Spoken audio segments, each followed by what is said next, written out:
It's from Spain. Pyrite from Spain grows in the cubical formation naturally. So it naturally forms like this in nature.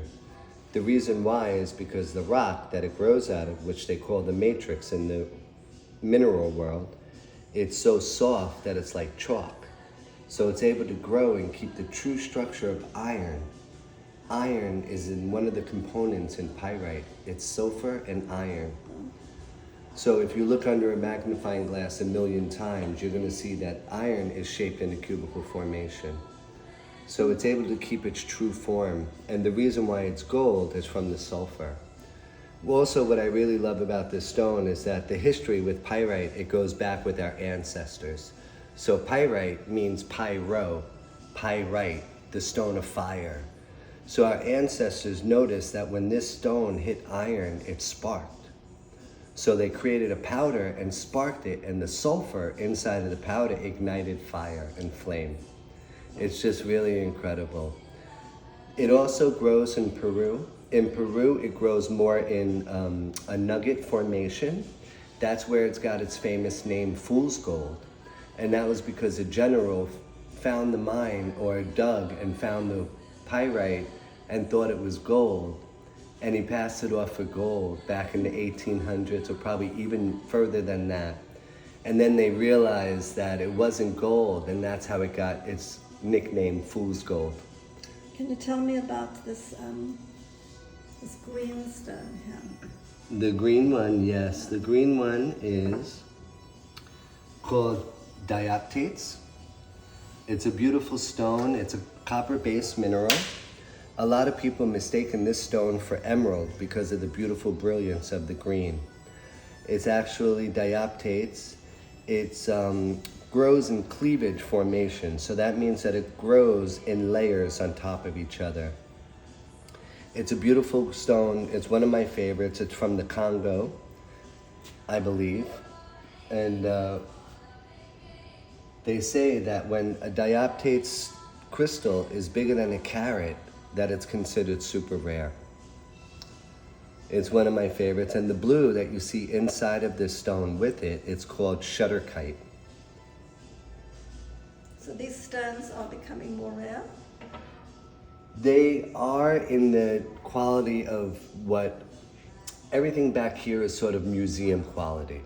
So you couldn't find these every day. It takes a lot of digging and, excavating and stuff like that, but Where do your stones go? They're from all over the world, right? from all over the world, yes. And we get them from our distributors, our dealers. We've been around for 60 years. Wow. It's a 3-generation family-owned business. What's the name of the business? It's called Astro West, and fine minerals, meteorites, and fossils. Well, I found you by chance. See, the Coming from the universe. museum. Yeah. And wow, you were right across the road. And it's such an education, and I see you have gorgeous stones. I don't even see these in the museum in terms of the shop. Yeah, the great thing about here is we're a museum that you can take a part of history home with you. Everything here is for sale. Well, I think I'm going to bring a group in here to study. Amazing. We would Because love that. We do that as well. Yeah, I've done that for years. Mm-hmm. This is a great. beautiful piece. This is from Colombia. It's crystal quartz, but what makes this so special is that you see a little pink hue in there. There's actually lithium inside of the quartz, and that's what's giving its pink hue. It's a beautiful specimen. They say that with crystal quartz, the clarity of the stone and the size of the crystal is where you get your pricing from. So this is crystal clear. It's a beautiful specimen. The way it grew in cleavage on top of each other, I don't know if you can see that in the camera, but it's just incredible. Well, I've seen in South Africa being on a hill thrown up by an asteroid millions of years ago. Yes, Millions. yes. I found rocks, like they were in my mother's garden.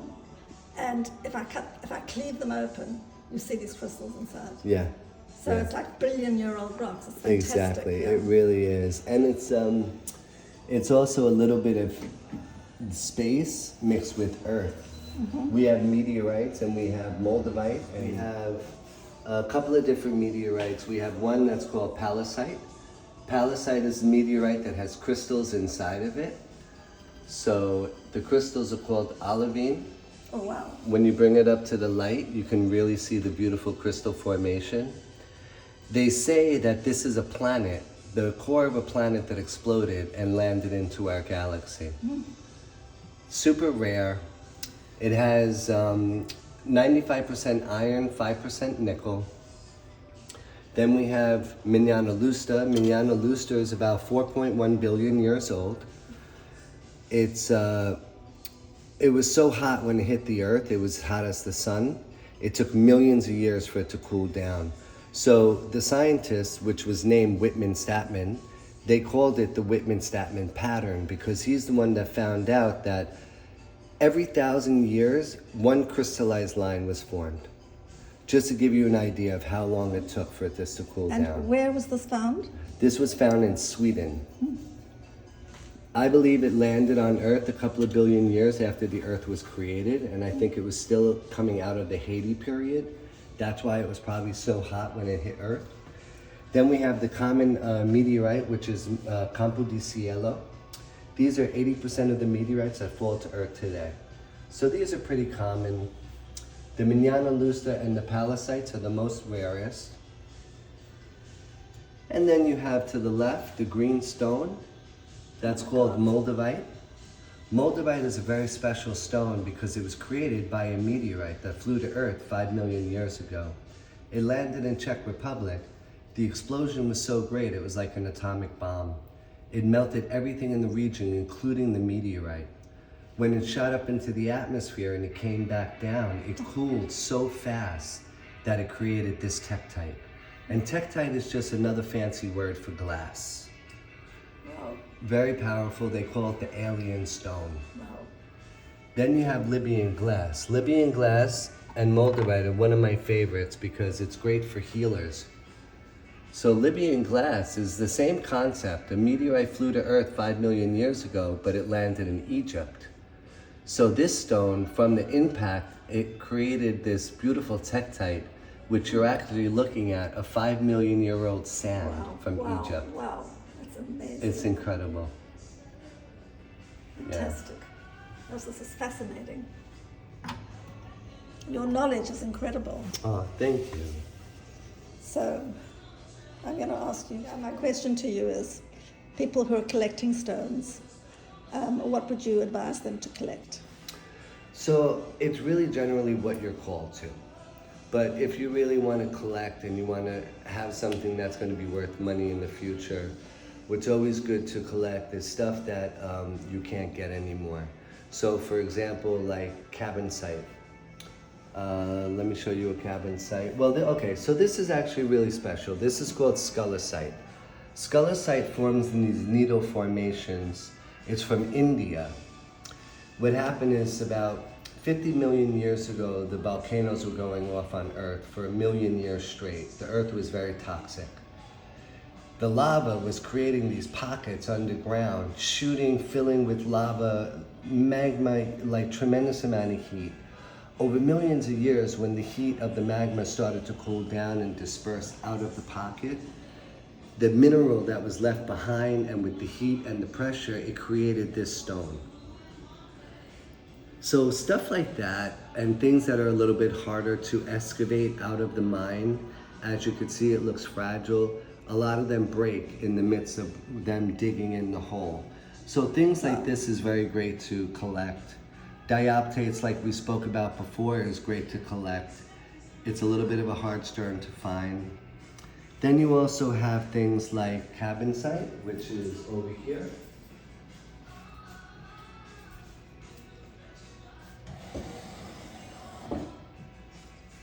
This is cabinsite. Cabinsite is a stone that was found in India. The reason why this became so expensive and so sought after is because the mine has been closed for 15 years. When you come close, you see that incredible color in it. It really is. It's incredible that this was formed natural in nature. So the fact that the mine has been closed for 15 years, you can't get the stone no more. So that makes it more prominent where people want it. You know, it's like having an Andy Warhol painting. Can you When- tell me how you learnt all this? A lot of studying. Yeah. Yeah, I've been studying for over 6 years. Wow. Yeah. Thank you. Thank you so much for You're this. welcome.